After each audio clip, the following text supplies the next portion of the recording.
जब सांसों का भरोसा है ही नहीं तो करो क्या? श्वास श्वास सुमरन करो, वृथा श्वास मत खोए, आ ना जाने इस श्वास का आवन होए। इसलिए हर श्वास में नाम जप करने। तो आशुतोष तुमने पूछा कि संकीर्तन का लाभ क्या? संकीर्तन का कलयुग में लाभ ही है।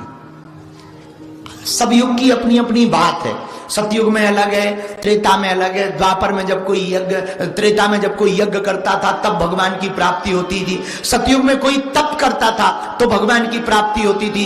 द्वापर में जब कोई कर्म कांड नियम करता था, अनुष्ठान करता था, तब भगवान की प्राप्ति होती थी। कलयुग में कोई जप करे तो उसे भगवान की प्राप्ति होती है। बोलो सीताराम, जोर से बोलो और जोर से बोलो। तो आपने जो पूछा कि संकीर्तन का क्या प्रभाव है, संकीर्तन का बहुत प्रभाव है। इसलिए नाम संकीर्तन प्रत्येक कर्म करने के पहले। हम तो ये कहेंगे, अपन लोगों को मंत्र नहीं आते ना, कोई दिक्कत नहीं, आप लोग एक काम किया करो, कोई भी काम किया करो ना, नाम जप किया करो। कीर्तन बैठा लिया, सीताराम हनुमान, या राधे श्याम या हर हर बोले। माता जी वाले हो तो जय माता दी जय माता दी। जो भगवान की बहुत कृपा है। सनातन में बहुत व्यवस्थाएं हैं, अनेक नाम लेने की व्यवस्था है। औरों के पास तो एक ही भगवान है, अपने पास तो खूब लंबी लिस्ट है। हाँ, उनके पास एक ही है, चाहे वो उल्टा पढ़े चाहे सीधा पढ़े, एक किताब है। हमने किसी का नाम थोड़ी लिया है ना, नाम नहीं लिया है, FIR नहीं बनती है। हमने नाम लिया नहीं, किसी की बुराई थोड़ी की। अपने यहाँ पे भैया रामायण पढ़ लो, रामायण नहीं पढ़ते, गीता पढ़ो, गीता। एक आदमी से हमने कहा गीता पढ़ते हो? बोले हम तो गीता का उपदेश 35 साल से सुन रहे। हम कहा बहुत बढ़िया, लेकिन एक बात बताओ, तुम सुधरे नहीं? बोले गुरुजी दरअसल गीता हमारी लोगाई का नाम है। बाद में पता चला वो आदमी क्राइस्ट चर्च का ही था। तो ठीक है भैया, तो ठीक नहीं सुधरे, कोई बात नहीं है? तो अपने सनातन धर्म में बहुत व्यवस्था। रामायण पढ़ो, रामायण में मन नहीं लगता, गीता पढ़ो, भगवत गीता, वो गीता नहीं। एक जगह स्कूल में ऐसे ही एक मास्टर ने कहा शांति के साथ बैठ जाओ। एक क्राइस्ट चर्च का लड़का खड़ा हुआ, बोले आज शांति नहीं आई, सविता के साथ बैठ जाए। मास्टर ने दे थपाड़ा नौटंकी। अरे तो अर्थ का अनर्थ मत निकालो। तो रामायण पढ़ो, रामायण नहीं पढ़ो, गीता पढ़ो, गीता नहीं पढ़ पाते, कोई बात नहीं, हनुमान चालीसा तो पढ़ सकते हैं, वो तो कोई दिक्कत नहीं है, वो भी पढ़ो। और मजहब में एक ही किताब, अपने पास 4 वेद, 6 शास्त्र, 18 पुराण, 18 उप पुराण, 108 उपनिषद, महाभारत, हनुमान चालीसा, स्मृतियां, संतों के ग्रंथ, इतनी व्यवस्था है। इसलिए सनातन धर्म पूरी दुनिया में महान है। तो भैया संकीर्तन क्यों करना चाहिए? संकीर्तन करने से जो अपराध होते हैं वो अपराध कथा के अनुष्ठान के मिट जाते हैं। इसलिए भगवान के नाम जप को करना चाहिए। गोस्वामी जी ने भी कहा, भागवत में भी वर्णन है, बहुत प्यारी बात भागवत में कही। नाम संकीर्तनम यस्य सर्व पाप प्रणाशनम प्रणामो दुख समस्तम नमामि हरि परम। श्रीमद् भागवत में वेद व्यास जी महाराज कहते, भैया कलयुग में नाम संकीर्तन की बड़ी महिमा है। एक जगह और महात्मा में कहा, यत् फलम नास्ति तपसा न योगेन समाधिना तत्फलम लभते सम्यक कलौ केशव कीर्तनात्। जो फल आपको तप से प्राप्त नहीं होगा, जो फल आपको यज्ञ से प्राप्त नहीं होगा, जो फल आपको ध्यान से प्राप्त नहीं होगा, ठाकुर जी बोले वह फल कलयुग में केवल गोविंद के कीर्तन मात्र से प्राप्त हो जाएगा।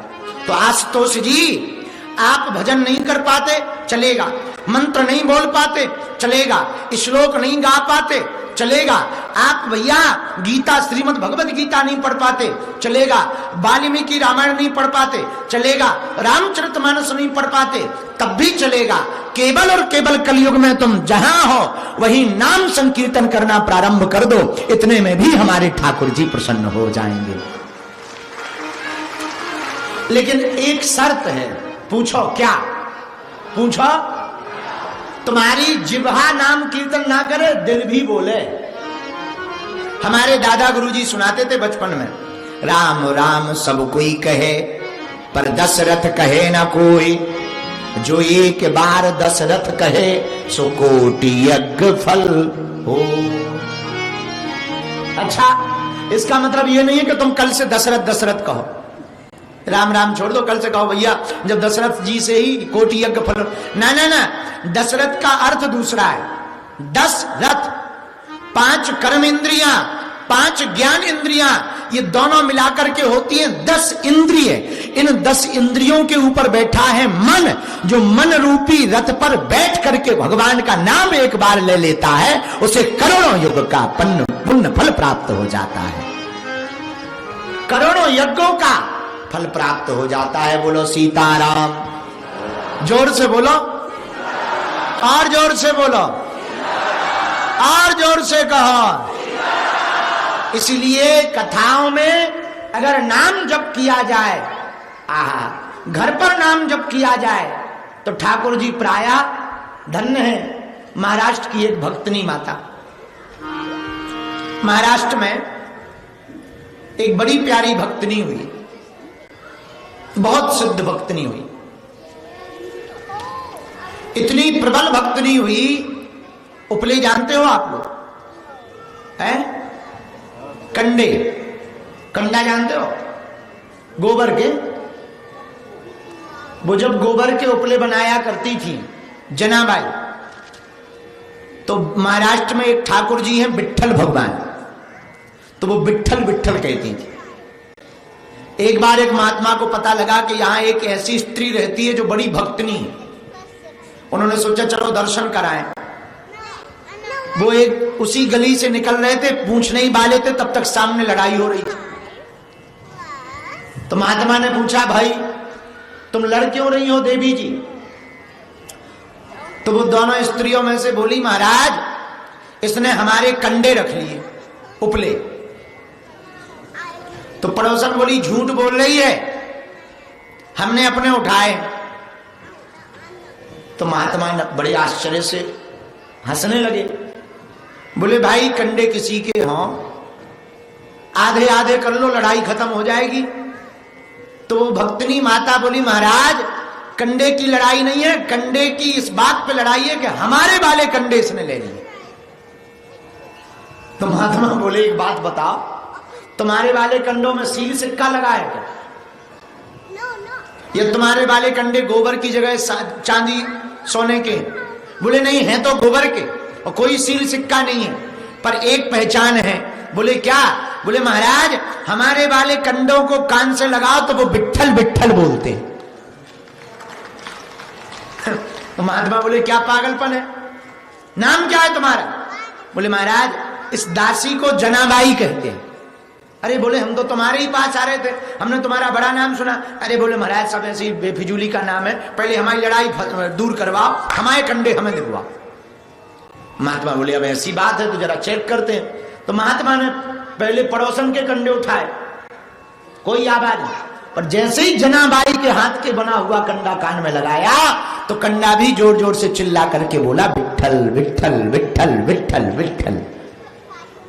तो महात्मा बोले, एक बात बताओ, ये कंडों में आवाज क्यों आती, कीर्तन क्यों आता है? तब बड़ी प्यारी बात जनाबाई ने कही। बोले महाराज जब हम कंडे बनाते हैं तो ऐसे नहीं बनाते, तल्लीन होकर के नाम कीर्तन करते हुए विट्ठल विट्ठल गाते हुए कंडे बनाते हैं, तो हमारे नाम जप का प्रभाव कंडों पर इतना पड़ जाता है कि सजीव जब हम गाते हैं तो निर्जीव कंडे भी विट्ठल विट्ठल पुकारने लगते हैं। बोलो सीताराम, जोर से बोलो। ये नाम जप का प्रभाव है भैया, नाम जप का प्रभाव बहुत है।